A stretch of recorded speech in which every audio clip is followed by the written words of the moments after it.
Hello everyone, it's Bethany from Bethany and Garrett and welcome back to this little corner of the internet. Today I am sharing with you 17 upcoming new book releases for this next quarter of the year, so April, May and June, we got there. As always, I will leave the Goodreads links to the books I talk about down below. And please let me know if you think I've missed a book from this list. Drop a comment, let us know so we can all check it out and have a little nosy ourselves. Before I continue, if you want to keep watching videos about good books, recycled looks and everything in between, please consider leaving a cheeky like and subscribe down below to really help out a small growing channel. Sorry to ask guys, but you know, putting it out into the universe, the goal is 1,000 subscribers in 2021. Let's see if we can do it. Right, on with the video. All right, scoochy so you can see. Let's just get straight into it. We've got a lot to cover. I'll be as concise as possible, team. The first book here, I actually surprised myself by putting this on my list, and it's a historical fiction that's called The Last Bookshop in London, which is inspired by the bookshops which survived the Blitz, so it is historical, which isn't normally my genre, my forte, the area I like to read from the most. However, the fact that it said The Last Bookshop in the title really hooked me in. Our main character is Grace, and she has always dreamed about moving to the city of London, but in 1939 you can kind of picture in your head what London looked like back then with the blackout curtains and everything. So long story short, she arrives there, she goes to a bookstore, she works, but she soon and quickly discovers the power of storytelling to help keep the community together. Another 6th of April is the queer adult fantasy called First Become Ashes, and can I just shout out the green seafoamy blue colour of this cover? It's so gorgeous. So Lag is 24 years old and he has this partner. The partner is called Kane, and together they train to use their magic to eradicate monsters. The blurb doesn't develop this idea of what kind of monsters they are, but it sounds like it's a sci-fi element, so we'll see what that means. But Kane kind of separates from their little group. Lack is just a little bit, confused. But then he gets told by the government monsters aren't a real thing. He next sees Kane helping the FBI. Again, I don't know what that means for the world. It just sounds like a really beautiful male sci-fi story, which I haven't read much of, now that I think of it. So yes, broadening my own horizons. And again, another April the 6th is The Widow Queen. This is an adult fantasy translated from Polish. I'm so sorry. I don't even think I can enunciate the names because I don't understand what the little, the dots and the, what do you call them? The accents mean above the letters. So I'll write this here instead of butchering it. I'm so sorry. But I'm so intrigued and excited to read this one. We have our main character who's, one of the 3 sisters who's expected to marry off to help her father, the king, form political alliances. However, she's no dad, and she goes on a quest, a mission, a life journey to become a queen by herself without having any husband, and I just want to see how that unfolds. Moving on to the first young adult on my list, it's a young adult fantasy with a hint of romance, and it's called The Prison Healer. We follow 17-year-old Kiva, who has been a prison healer for the past 10 years, and one day the rebel queen is put into her care. The queen is injured and Kiva has to help her survive. And then one day she gets a mysterious note saying, look after the queen, we're coming to save her. But then some sort of trial happens that the rebel queen would need to participate in, and Kiva's you can't do that because I meant to look after you. So she does it herself. And if you know me, if you've been watching my videos, if there's a game element, I am so down for it. Also, just reading that a bit closer, it's not really a game, it's a series of elemental challenges, which Avatar, Airbender Aang meets fantasy.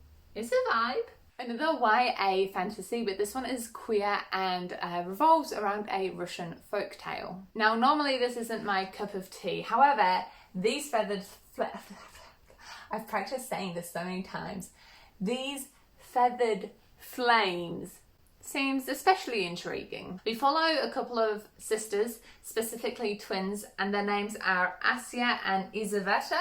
Now, Isaveta is the one who is like trained to be the queen. She's meant to be the one who steps away from the magic, I think, whereas Asya is the one who is taken to train with her, and like eventually this massive power within her blooms up, which can only mean one thing, that the twins' mother, the queen, is dead. And so it's like, in my head, I think we're like Frozen, right, with the sisters having to work really closely together, which I'm excited about, seeing family members work together. Next up is The Crown of Gilded Bones, and I don't feel like I can talk much about what the series is about without ruining the previous two, because this is the third in a trilogy. So just to quickly gloss over that, I read the first two books like within 48 hours. They were fantastic, but unmemorable. Spoiler for my What the Hype video, they weren't worth the hype. But I still really love the book, so that is on my list. Next up on my list is Sorrowland, and this one hooked me in because of the author. It's by Rivers Solomon, who wrote The Deep. And The Deep, although I didn't fully love it, like it wasn't a 5-star read, it was really interestingly written, and the perspectives changing. It was a ride, I'll tell you that much. Rivers Solomon took me for a journey of a novel. And so when I saw that they were coming out with the Sorrowland, I was like, count me in. So we follow Vern, who is 7 months pregnant, and then she has to like escape something, and she lives in the forest with the plan to raise her twins, like from the earth kind of thing. But then things don't go to plan. It sounds like she undergoes some sort of physical metamorphosis, which makes sense with the label of fantasy here. But interestingly, it also has horror in it. So I'm just really intrigued to see how a mother with twins who is hunted undergoes a metamorphosis in a fantasy horror world. Also, I just realised I miscounted. Sorry guys, it's 16, not 17.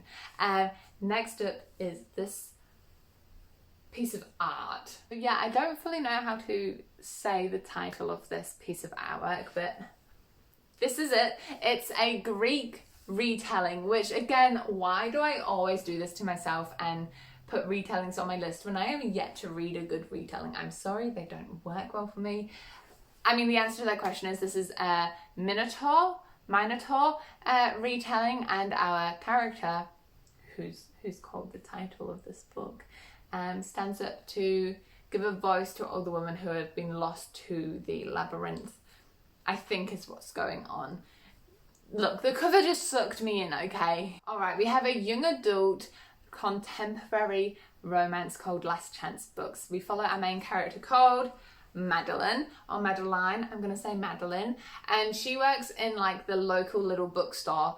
But one day, Prologue, which is like a big chain bookstore, opens down the street and essentially is running Madeline out of business. Well, I don't think it's her business, her work out of business. And so she's like, I'm going to kill this Prologue bookshop, until she meets Jasper, who's a cute guy who works there. So enemies to lovers, book stuff, a romance for when all this horror fantasy gets too heavy.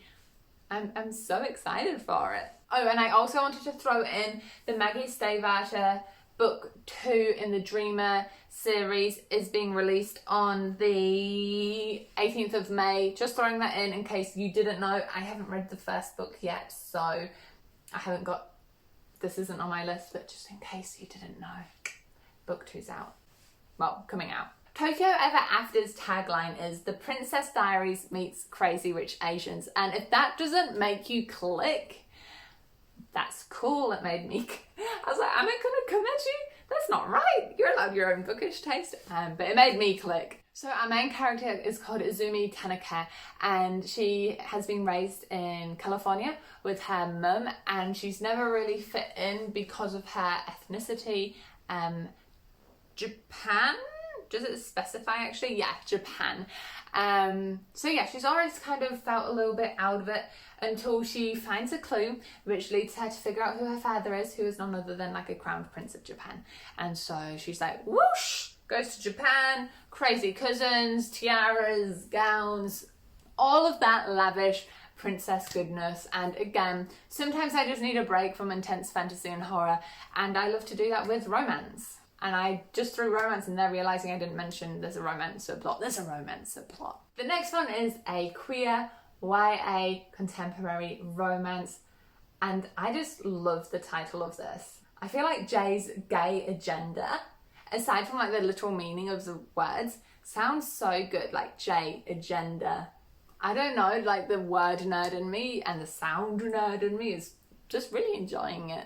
So as you may have guessed, the main character is called Jay. Now he is growing up in Washington at the beginning of the book, and he's the only member of the LGBT community in his entire school. Wherever he lives, he's like the only gay person. And so he's kind of like feeling a bit down because whilst his friends are all like heterosexual, we did this, we did that, he's like, I can't wait for my first. Until one day his family moves to Seattle, where there is a thriving rainbow community, and he just gets in on that life, finds people, and it just sounds like a beautiful whirlwind of a story. Guys, if the word library or bookstore is in a title, you know I'm reading the blurb and probably adding it to my list. This is an urban paranormal fantasy adult novel, and it's set in Edinburgh, and it revolves around this first event of a kid going missing. And just listen to this sentence. Ropa investigates. She'll need to call on Zimbabwean magic as well as her Scottish pragmatism to hunt down the clues. So it's also like a mystery kind of novel as well. She dropped out of school to become like a ghost talker, like what do you call it? Somebody comes to you to ask you to talk to their passed on loved ones, but she doesn't actually end up doing that. Instead, it's kind of being flipped on its head, and the dead come to her to pass on the messages rather than the alive come to her to pass messages to the dead, if you get what I'm saying here. The library comes in when Rupa discovers an occult library full of like magical information, and of course she goes down that rabbit hole, and just the story goes from there. Okay, Daughter of Sparta. This follows our main character, who is called Daphne. Now, Daphne's trained her whole life to become like part of the Sparta warrior group, until one day, things don't go to plan, as often happens in novels. Essentially, the goddess Artemis holds Daphne's brother in her hands. It sounds like a life or death situation. And so of course Daphne's plans are foiled, and instead she has to hunt down 9 like god treasures to help save her brother and the goddess Artemis. The other one I just wanted to throw in for you guys is the 4th book in the Truly Devious series is coming along. I really did not enjoy the first book, but just in case you did and you're reading the series and you want to know, the 4th one is coming out this quarter. And then lastly, it's got librarian in the title. Did she put it on her list? Yes. I can't help it, it's a problem. And again, another historical fiction. I think I'm just getting sick of certain repetitive genres I've been reading. Like, I still enjoy young adult and I still enjoy fantasy. There's just not much new coming to the table that I've been reading, so I'm not as excited. But apparently historical stuff, I'm getting into it. And the thing is, when I'm reading this blurb, it's down as historical fiction, but it sounds like it's actually a true story. So it's around Bella DaCosta Green, who I've never heard of before, but she became one of the most powerful women in New York thanks to like a hidden library or like some sort of information she looked after, and that's what this, sorry, not that's what, that's who this story revolves around. It also sounds really interesting because there's a race conversation in there. Bella is coloured, but she's mixed. Is that okay to, can you guys let me know if it's okay to call someone like mixed race? It's not a conversation I've had before or something that I've had be talked about. Is it okay to call people mixed race? One of her secrets is that she's accepted into society because she's got this lie that her colour comes from being Portuguese, which is accepted in society, but in reality her colour comes from her African American heritage, and so she's technically not meant to be accepted as part of society, But you know how all of that stuff is just garbage. Like, we're all equal, we're all intelligent humans. Like, we're all just humans. But back in the day, they didn't see that as that because racism. Oh my god. It's essentially it's a crime for her to be intelligent, right? If it came out that she was African American. Or just saying that out loud makes me but that's one of the aspects talked about in this novel, which I'm intrigued by. So that's it, team. 16 books in all. Sorry about my miscount at the beginning. Hopefully you guys found a book that you're going to add to your own list that you will find interesting, and hopefully I can get these out at the library so I can actually read them myself. Alright, thanks for watching, and a friendly reminder to please consider leaving a cheeky like and subscribe down below if you want to continue seeing my content. Enjoy all the places you go in your own reading adventures and life, and I'll see you in the next video. Bye bye.